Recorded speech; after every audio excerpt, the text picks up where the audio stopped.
Glad to be here. Starting from my left, which is Brad Williams. Brad, for folks who don't know who are you, and what do you do? I'm Brad Williams. I build sites with WordPress and run a company called Web Dev Studios. Rebecca.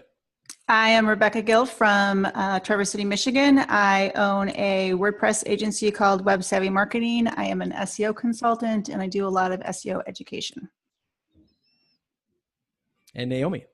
Hi, I'm Naomi C. Bush. I run a company called Gravity Plus, where we build products to help people do more with Gravity Forms. So first product was the Stripe add-on, and then it's kind of built from there into a whole family, populating Salesforce, utility, those types of things. So thank you. So Naomi, I'm gonna start with you, put you on the hot seat first. Okay. So you have a very focused product. You've been on the show before. You're focused primarily around the Gravity Forms, I guess platform is what we can call it now, platform within a platform. How has the industry, the WordPress market space, the plugin space, how has it changed for you over the last, let's say, year, good, bad, or otherwise? Sure. So I think one of the big things with the plugin space is there's a lot more people wanting to do plugins, both in WordPress and outside of WordPress. You commonly hear, hey, how can I get into WordPress? Because I've heard the term thrown around, gold rush. So you put a plugin out there and, automatically make six figures. I think specifically for me, how it's changed is there are a lot more competitors. The bar is definitely being raised higher and higher. Anyone can put a plugin out now. So what differentiates you? So I think that's how things have changed for me. And Rebecca, near and dear to your heart, which is the Studio Press and Genesis themes, you had a theme shop centered all around that. And quite recently, we've seen Studio Press acquired by WP Engine. What's the landscape look like for you? I mean, would you ever consider yourself going back into the theme space or maybe even a plugin space with some of the optics you've gotten from SEO work? What does it look like? I would consider going back into potentially like plugins, but I would not go back into stock themes. I think that market it's saturated. It's difficult. Set aside the sale of Studio Press to WP Engine, it just is a difficult market to be in. It was great and I loved it, but you tend to get burnt out on it, especially when I can sell an SEO course for a lot more money and there's no ongoing support. So, that definitely played into my decision with what we did and just with the way the market is going with oversaturation. It definitely impacted my decision without question. Brad, saturation still a thing for you? What do you see from the agency side? Yeah. I think we see saturation across the board, right? Anytime there's a platform or product that's as dominant as WordPress is, people are going to come running. I think gold rush was a good term to use, and what a lot of us were a part of early on, and still, and still even just a few years ago, I think there was a lot of really obvious opportunities that hadn't been tapped into, but now I do think there is a lot of saturation. We build websites with WordPress, right? There's a lot of people that build websites with WordPress, from freelancers all the way up to agencies, marketing firms, massive web agencies, not just focused on WordPress. So we're kind of competing with everybody out there. So I think that is absolutely something that has really changed, and specifically around the last few years, but at the end of the day, WordPress is still widely popular. So it is a big piece of pie. It's just a matter of, how big a slice are you looking to get off that pie, right? And then how do you get it? So that's the $1 million question.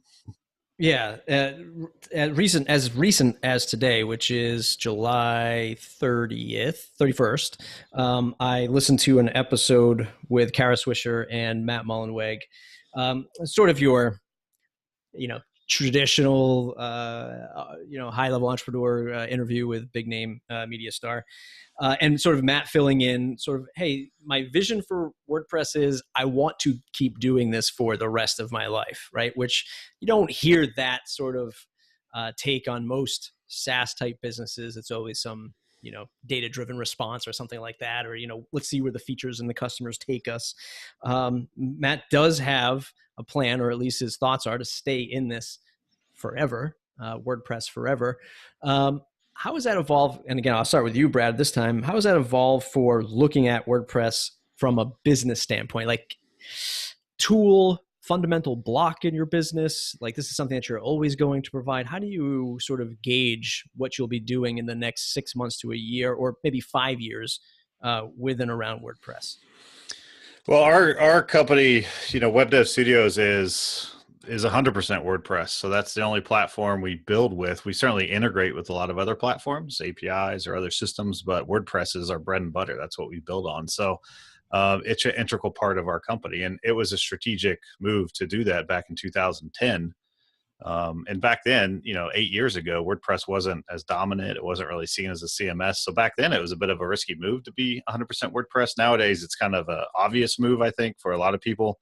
But anything with technology, you always have to be looking like what's next, right? WordPress powers 31% or whatever of the internet. We've never seen a platform with this much market share in the history of the internet. We just haven't seen it. So it's hard to say what's going to happen, but to not be looking beyond WordPress would be kind of foolish. It doesn't mean we have plans to move away from it, but if you wait until that day comes, you're going to get past, and it might be too late to make that shift. So we're always looking at what's next, what's new, what's interesting, and how that relates to our offerings. But as of right now, we have no plans to move away from WordPress. We definitely still enjoy working on the platform. One of the points that Matt made in this interview, and again, I'll link it up in the show notes for those of you who are listening, is he said he would bet $100,000 that somebody who left WordPress would eventually come back to WordPress. And he was probably speaking more in the context of like enterprise CMS users.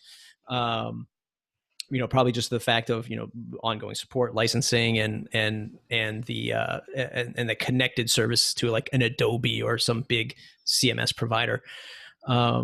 Rebecca, how about you? What have you seen sort of now being hyper-focused on SEO, coming from the theme space? Do you start to look at it and say, SEO can be anywhere. Does it have to be WordPress? Do you offer guidance and advice to folks off of WordPress? So this week, the agency celebrates 9 years. We've been WordPress pretty much that entire time. But it's not all that we do, right? That's the only thing that we do for development standpoint, but I'll work on SEO on any platform. WordPress might be my favorite, but it's not the only one. And I mean, I'm never going to pigeonhole myself into something that's my only route, especially with the last few years of having so many people flood the market within WordPress with lower offerings, less than stellar offerings, and you're competing against them in a sales perspective. That is one of the reasons why I did push into SEO. I mean, granted, do I love SEO? Yes. Do I want to teach people SEO? Yes. But it also helps protect me as a business owner, and just as an individual with my salary, to make sure that all my eggs are not in that WordPress basket. Do I want to continue to support the WordPress community and be an active member of it and use it? Absolutely. But again, I'm a survivor. I'm going to make sure I'm watching what's happening, and I'm going to protect myself if I have to. I think that's any business should be doing that. But from an SEO standpoint, I'm taking WordPress every day of the week because it's just so much easier to work with than anything else. Absolutely. Naomi, I don't see a Ninja Forms Plus product yet. So are you going to continue to stay focused on Gravity Forms and stay focused on WordPress? What does the future look like for you? Absolutely. Several years ago, I did try to branch out and work with some other form builders just because I enjoy them so much. But what I found is that just the maturity of Gravity Forms, you did not find in the other platforms. And so as a developer and, as a business owner, planning out your products, it was very frustrating. And, there was a lot of, it was costly, because of the lack of maturity. You would have to go back and, redo a lot of work. There was just a lot of changes going on. And so, that's why I have stuck to Gravity Forms, and that's what I will do, because I still see that, Gravity Forms really can't be beat. And a lot of that has to do with the strength of the community. And so I think that that's one thing that people overlook in WordPress as well. WordPress has a big community. And now when you look at other platforms, whether open source or, you know, just a lot of the other CMS platforms that are gaining popularity. One of the things that you hear is that, well, you know, you still can't beat WordPress's ecosystem as far as plugins and themes and things like that. And so that's the battle that you see those other systems having to fight. You know, and they're doing it, but yeah. I'm going to throw it to, I know many of you, or the three of you probably haven't listened to this interview today with Mullenweg and Kara Swisher, but one of the things he sort of said that automatic, or WordPress, I can't remember if he said WordPress automatic, but hey, it's all the same, right? For some of us, as he says, it's sort of akin to Android, right? So where he looked at it and he said, look, you can get a Pixel phone, I believe is from Google, straight from Google. So you can get that, and that's WordPress.com. And then there's all these other variations of WordPress spread amongst hosts and us listening to this and watching the show here who install WordPress and make it our own flavor. I thought that was a very fitting analogy because I've always said it's been like Android from the fragmented user experience. So Rebecca, my thoughts of the future of WordPress is there has to be an effort from Automatic, WordPress.com, to a degree, WordPress.org to simplify this experience. How do you see WordPress changing? Obviously, we have Gutenberg coming, but how do you see this whole like getting started from the first 1 minute to 5 minutes of WordPress? How do you see that change happening in the next year or so around WordPress? From my perspective and my experience recently, much less from the very first user do I see that changing, much more from the business standpoint, because that's who we work with.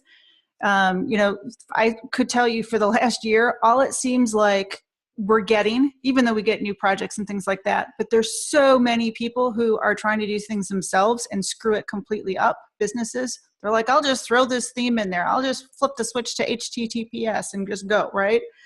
I definitely think that we'll see a shift with that because small businesses and even mid-market businesses have completely flopped on that. You know, they've tried to do it in-house. They realize they don't have the resources. I think that there's going to be a circle back to like the web savvies and the web dev studios where people are like, okay, we already screwed this up once. We're not going to do this again, right? We tried it, Brad's smiling. We've done it ourselves. Now we really need to just bring in somebody who knows what they're doing and let's throw it out and let's restart. That's what I see happening. And it is starting to happen, you know, because people are realizing that what they thought they were saving 10,000 or 20 or 30,000 has cost them significantly. And I might see it more than most because of the SEO standpoint, because people are coming to me and going, wow, you know what? We had all of this traffic coming in through Google. We launched our new website and everything fell apart. Well, yes, it did, because you didn't do it right. And you didn't, you know, you tried to do it yourself or you hired the cheapest person you could find and everything just collapsed. And I do think that that's going to shift because I think, you know, a lot of people are going through that and have learned their lesson, which for us agency owners, especially the ones who've been around a long time, you know, the old ones, that's a great thing, right? Because it's going to come, I think it's going to come back, you know, in our favor. So we can definitely help these people from the start as opposed to just cleaning up the messes. Brad, is Gutenberg going to make WordPress easier for your clients? No, I don't think so. It's a tough one, right? Like I feel like on the smaller scale side, potentially maybe small business, but I think my biggest concern with Gutenberg is that you're sometimes giving too much control is a bad thing. And kind of to Rebecca's point of, there's my wife. Hi, April. Hi. To Rebecca's point about, now I'm totally lost my train of thought. Botched implementations. Yes, botched implementations. You know, you look at page builders, you look at Gutenberg, you look at site builders. Like I'm a back-end developer, right? So I can, well, kind of code these days, maybe not as well as I used to, but I don't have that great design eye, right? So I played around with Beaver Builder and Gutenberg and I started putting things together and they don't look very good. You know, like they look bad. And I worry that when Gutenberg comes out, a lot of people will start to use it by default, maybe even new people in WordPress and start, you know, releasing sites that aren't great. And then next thing you know, WordPress starts to get this reputation of, you know, oh, it's, you know, what do you think of when you think of MySpace? You think of crazy, like out of control profile pages because they gave the user too much control, you know, and that's kind of the legacy that is of MySpace was how flexible and crazy it was. And I worry that it could start to damage the reputation of WordPress just by giving too much control to users that maybe shouldn't have it. So I think it's, to be determined on that. I think Gutenberg's a big question mark, but that's one fear I have, is it starts to kind of taint the image of WordPress versus all these beautiful themes that we've seen over the years that a lot of people are using by default that look great, look very professional. So. Yeah, one of the support questions that I field most often, and probably the biggest point of percentage of returns that we have for Conductor plugin is, and I just had one literally an hour ago before we had the show, is, hey, using the plugin, it's doing everything I need, but I don't see where I can customize the output of your displays, like font colors, font sizes, padding, like all this stuff. I didn't see it in any videos. Where is it? Can you point me in the right direction? It's like, we don't have any of that stuff. That doesn't exist intentionally, right? Intentionally, no bloat on top for you to do all these design things. And I feel that, page builders, as powerful as they are, have introduced a experience of the kitchen sink. Everything's there. There must be that. Where's that button? It must be here. Gutenberg is only going to cause that to bubble up even more from a massive amount of people who are going to be using page building for their first time. Naomi, what's the outlook from your perspective on Gutenberg? Does it affect the way that you develop your plugins and add-ons to Gravity Forms, the way that you think about the product roadmap for your business? How does that change things?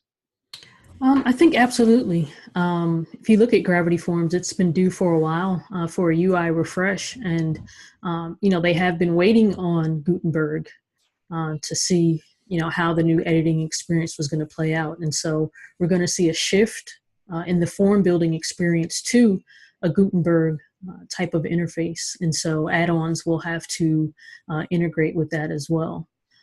So I do think Gutenberg will matter. How do you look at blocks in Gutenberg, or my crazy conspiracy tinfoil hat wearing self, is that this affects some of product sales for third-party developers. So I like to listen to the nuanced responses of Matt Mullenweg in interviews. And today, in that interview, he mentioned Gutenberg. He talked a lot about it, and he sort of just said things like, hey, we've got this new thing called Gutenberg. We can help people build websites super fast, super powerful, all this stuff. And it brings along hundreds of thousands of themes and plugins to many more people. And I hear that, and I hear, okay, like Gutenberg is going to be this thing where people are going to be interacting and building their websites. And oh, by the way, I can get a WooCommerce block for $5. I'll just buy this right here, $5 a month. I can get this Gravity Forms block from the WordPress, marketplace right here. I can just grab this in right here. Do you have any of those gut feelings, Naomi, about how they monetize Gutenberg for the future, WordPress through WordPress.com or Jetpack, something like that? I don't. I try to let other people do all of the theorizing about WordPress. Let me step in front of that bus for you. The conspiracy theories, they're fun to read and see what other people think about that. So I don't have any thoughts about monetization. What I have seen though is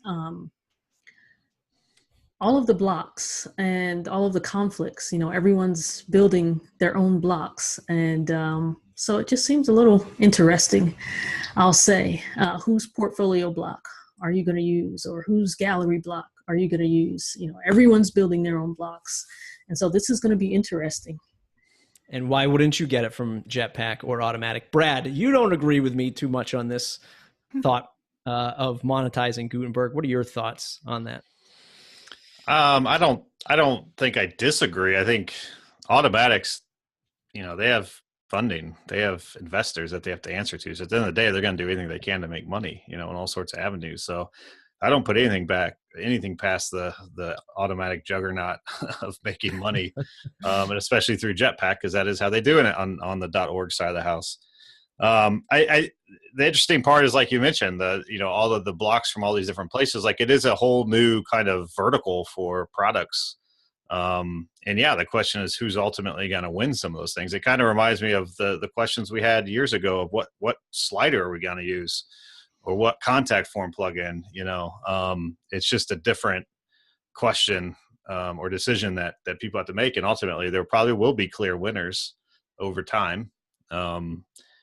Maybe whether they come from Automatic or from, third-party devs or from the official, product companies, it's hard to say, but there's definitely an opening here that we haven't seen in a while that people can kind of jump into. And if they're building quality stuff, they have a good opportunity to be the dominant player in that space. Opportunity, Rebecca, for folks who are listening, because I want to make sure that people are leaving this not with just the world is collapsing on us, but there is some opportunity still to be found. What was the opportunity that you see that somebody listening to this can say, hey, this is where you might want to think about going for the next, or focusing for the next 6 months to a year and beyond? Oh, if I was a freelancer or a small, agency and I loved Gutenberg, I would be already setting up my shingle for a Gutenberg fix-it house, right? Because guess what?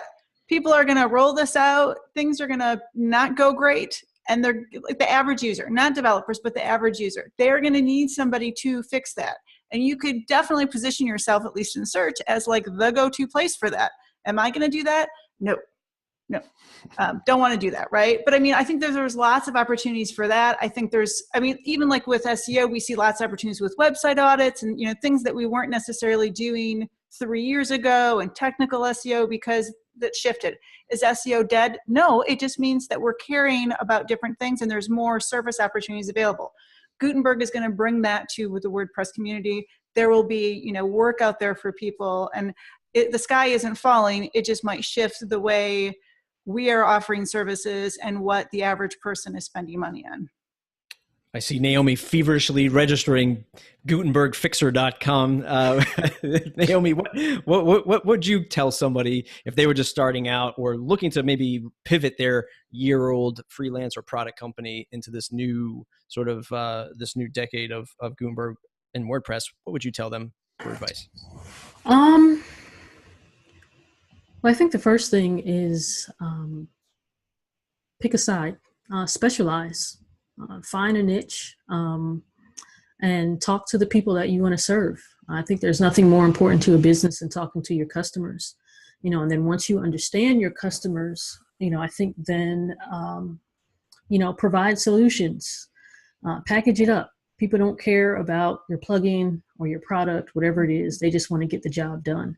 And so, I'll just stick with those two things. Talk to the people that you want to serve and provide a solution. How do you talk to, how do you, what's your best piece of technology for talking to customers? Is it a Skype call? Is it strictly email? How do you have that conversation? Google Hangout, or I think it's Google Meet now, and just ask or get on the phone. So I guess it's kind of old school. But it works. Absolutely. And Brad, how about you? Somebody's got an agency, a boutique agency, or they're struggling to maybe, hey, this whole just generic servicing of WordPress isn't really working out.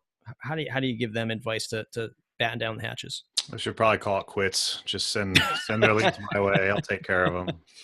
I think you got to understand the product, Gutenberg or whatever, right? You have to understand the product, and then really sit down and understand how that would potentially affect your clients or your ideal client, right? Maybe Gutenberg isn't what they need. I think Gutenberg is really interesting. I think it's more interesting from the media side of the house. Like, a lot of our clients have zero interest in Gutenberg. They don't need it, so don't just give someone a tool or feature because it's the new hotness or it's what everyone's talking about. Make sure it's the right tool or feature, just like the plugin, just like their themes. Make sure you're giving them what they need based on their goals and their requirements, not just what you think because everybody else is using. Gutenberg, there's going to be some good, there'll be some sites that fit well with Gutenberg. There'll be some that don't. We've started using Beaver Builder for projects. And one interesting point around this whole Gutenberg stuff, it's really opened up the conversation of kind of these site and page builders beyond just the people that were already using them. Because we have, existing clients we've worked with for years. They're like, hey, we've heard about Gutenberg. We're not really on board with that, but we're interested in looking at other site builders and stuff, so just find the right tool, make sure you truly understand it, and see if it's what you actually, what your clients need or not, It's funny, like, in the face of all of these, plugins and tools, one might start to think like, wow, people won't even need to hire me anymore. But it's in fact quite the opposite, right? Mm-hmm. Because now there's all of these options in front of a customer, and they're like, what do I do with all this? This is great, I have it. So how do you? So Brad, from your perspective, when you deploy a Beaver Builder site, do you add on a layer of education specific to that customer? How do you support somebody when they have all of these tools in front of them? Yeah, exactly. Documentation that we provide around the custom stuff, documentation that the product already provides just around general usage. I mean, any good product is going to have some really good documentation on how to use the product out of the box, so provide that as well. There's usually a lot of videos, do some screen sharing, walk them through how it works, what you built. We also have conversations around, if it's a larger client, around, access and permissions and who should actually be allowed to do what. Maybe you probably don't want your content writers necessarily in there editing, the homepage, or changing a font or the background color, the background image. So you can kind of define those roles and responsibilities and make sure you lock it down appropriately so that someone doesn't make a mistake, and turn the background of your homepage, puke green or something. So, it's a conversation to be had, but I mean, the more training, the more information you can provide your clients, really, in any business, the better off. The more they're going to feel like they're being taken care of, and honestly, the less kind of generic support you're going to have to deal with. Rebecca, what's your recipe for training and educating people nowadays? Both, maybe in like which pieces of technology are you using to do your info sessions and trainings and webinars and things like that, all the way down to like delivering this stuff to clients. So for courses, I use LearnDash and WooCommerce for the online courses. I use GoToWebinar, GoToMeeting, whether it's a webinar to 800 people or it's just a small, group training like a mastermind for like 20. Those are definitely my tools, but I think the big thing is tailoring the education to the person. Some people are going to want just to know a little bit. Some people are going to want in depth. Some people are going to want training, like resources available to them, documentation, but then have follow up one-on-one. And some people are still, especially small business owners, are like, I don't want any of it. I just want you to do it for me, right? Here's my end. My end goal, make it all happen. And that isn't going to go away, whether we have Gutenberg or anything else. That, those people are still going to be out there and needing assistance, which, that's your silver lining. They're never going to go away. If nothing else, all of these options are going to confuse them more. And you can throw all the training in the world you want at them, and they're still going to want a provider that's a partner that's just going to take care of them and do it. Yeah. Absolutely. Naomi, how are you delivering these knowledge pieces to your customers? Is it a traditional knowledge base online, or are you emailing them resources when they purchase? What does that look like? Sure. So, there's an email that goes out when they purchase, but then it also sends them to, I create what I like to call field guides. And so it combines documentation along with additional resources and other things that can be useful to them in their Gravity Forms experience. And so all of that is on my website. One of the things I was thinking about recently as I explore e-commerce plugins is the whole, and this will be sort of the final question here as we wrap up, is, man, I'm getting tired of installing plugins. Like, I am getting tired of installing plugins and hitting update, as easy as it is, and as web hosts do it for you. I get all that, but sometimes I think, boy, if this was just SaaS based, this would be so much easier. Do we see, or do you all feel that, maybe, like 2 years ago, SaaS, or 3 years ago, SaaS was like, oh my God, like you have to have a SaaS product. Like, what are you thinking if you don't have a SaaS product? I saw a lot of plugins, very notable plugins, go the SaaS model. Opt-in Monster, Lead Pages, two very big marketing behemoths, go the SaaS model. I'm starting to look at it again and taking a look at platforms like Freemius and like, boy, you know what? Kind of makes sense. Like, why do I need 78 plugins? One for email capture, one for checkout abandonment, one for reporting. All this stuff SaaS-based, especially WooCommerce. Naomi, what are your thoughts on the future of WordPress and maybe coupling other big plugins maybe like e-commerce, but maybe like forms, because forms are pretty big, into a SaaS-based service. Do you see that becoming more of a reality for us? Absolutely. It's what you just mentioned is something that I get conflicted about myself. Just that whole experience of, downloading and uploading plugins and, so I definitely think that there's room for something like that. I also do think, though, that there will still be those people who do not want to go SaaS-based. Now, as far as how large that audience will be, I'm not quite sure. Still thinking about it, but there's going to be both. So, Rebecca?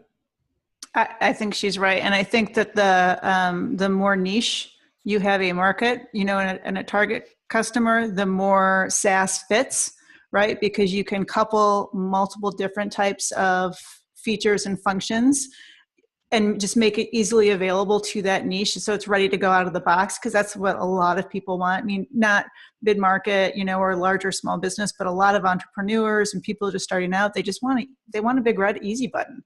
And, and that kind of, when you make it niche for them and you have like that solution offering just for their target group, it's a great win for them. Brad, from the agency side, I mean, we see things like Shopify, and I think Magento also has a hosted version now. So like these larger, bigger businesses, enterprise businesses are on these platforms. What about for you? Any opportunity in that space for WordPress folks? I mean, there's always opportunity. I think on the larger scale, at least with the agencies or the larger kind of enterprise clients we work with, SaaS is less appealing, just because ongoing charges are not ideal. And honestly, just even sometimes purchasing products is tricky. Like you work with, these massive, Fortune 100 companies, and you'd be amazed at how hard it is to get them to pay, like just to get them to have the opportunity to buy like a $50 a year plugin. It's not easy because like they don't have a credit card. They're not going to open like a PO for it. You know what I mean? So it's a bit, it sounds weird, but it is a bit odd. So sometimes we just like, we'll just buy it. Just here you go. Like it's minimal. It's a pain. So I feel like there's always opportunities. I mean, Microsoft and Adobe, they're doing it for a reason. It works well. You just pay every month for your Photoshop or your Office products. There's a reason they're doing it, because ultimately they can make a lot more money. And we're seeing it all the way down to, even to small plugins that are doing it with some success. So SaaS is great. Recurring revenue. That's what we all want, right? Make money while we sleep. Right. Naomi, you had something else? Yeah, there was something that I forgot. Something that we've seen recently is with BigCommerce, where they're trying to move into the WordPress space, but they are very much a different platform. And so they're just providing a tight integration with WordPress, but still everything is through their platform. So, which interestingly enough, the Shopify, like BigCommerce seems to be wanting to integrate as tightly as possible with WordPress, where Shopify kind of isn't. And they're like, sure, we can work with it, but use all of our products, and you can drop whatever JavaScript into the site. But it's two very different strategies from what I've seen from those two companies. Is it like the battle? I mean, I'm not a developer, so I probably don't have the best. I can't probably formulate the best question here, but is it like a battle of APIs? Is like we've seen this with Twitter, where when Twitter started, it was like this big open sort of platform. You could access this data through the API, but then they restricted it because you were pulling the experience off of Twitter, right? The content and the interaction off of Twitter onto their own apps. Recently, I think Matt Mullenweg also cited this, that Facebook is shutting down API access to automatically post from WordPress to Facebook. Is that all this stuff is? It's like this is a battle. Like, hey, we're a big open platform. All these developers come here, and then they pull the rug out from underneath you like 2 years later. And like, well, we got you all here. We get the eyeballs, but we're going to shut down this API now. REST API, WordPress. Like we thought that this would be much more widely adopted and mature by this point. Any thoughts on, I guess, the open web and WordPress and how it all fits in from anybody? Sure. Brad, you're more I know there's a good point there. And I think I've been thinking about that a lot recently. Like, you remember the whole Web 2.0, and it was the future, and it was all about kind of social networking and user generated content. And now we've discovered that's not always the best thing, because that user generated content may be bad, bad stuff, right? And I think that's why a lot of these networks are kind of taking a step back and reevaluating. So yeah, but honestly, Facebook's always had that problem with their APIs. Like anytime you build something a month, a year later, it's completely revamped or stops working, or it's a constant with them. Like anytime we integrate anything with Facebook, we always have to have that disclaimer of it will work as the APIs are structured today. I can't promise you it'll work tomorrow if they change them. Like we have no insight. We only know what they tell us publicly. So that's kind of all as the caveat working on big APIs is it works as it stands today. We just hope they don't change it, or they at least give us enough warning to make adjustments. But that's the risk you take when you're relying on someone else's system and app, right? Is things could change without warning. Yeah, absolutely. This has been a great insight, great panel. Starting from my left, Brad, where can folks find you to say thanks? Sure. I'm on Twitter, WilliamsBA, and check out the website at webdevstudios.com. You got a podcast too, don't you? I do have a podcast, lunchwithbrad.com. Rebecca. You can find me at RebeccaGill.com, and on Twitter, I am Rebecca Gill. And Naomi. I'm on Twitter at Naomi C. Bush, and my site is naomicbush.com. Everybody else is mattreport.com, mattreport.com/subscribe to join the mailing list. It's the #1 way to stay connected. We love a 5-star review on iTunes. I almost said Twitter. On iTunes, Google Play. I'd love to see you there. We'll see you in the next episode. Wonderful.